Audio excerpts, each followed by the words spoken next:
Hello. อ๋อสายไฟเนาะ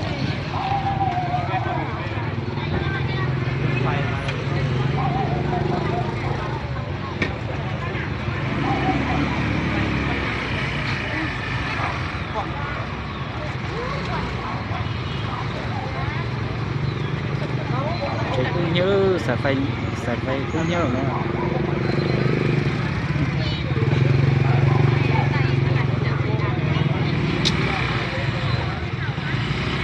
สายไฟกุ้งเยอะ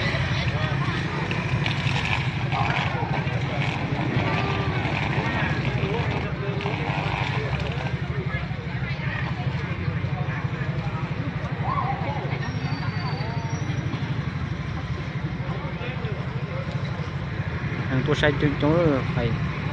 สายไฟกุ้งเยอะเนาะ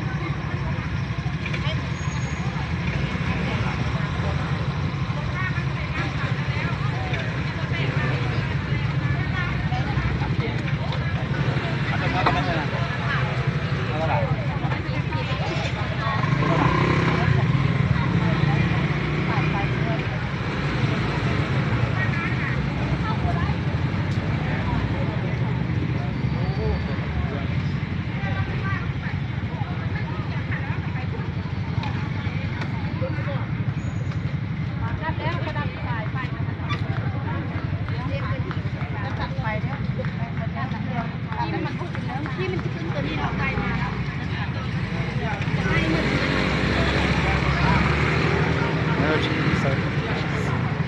เสาเย็บไฟกุ้งเยอะเลยจะกุ้งเยอะเลย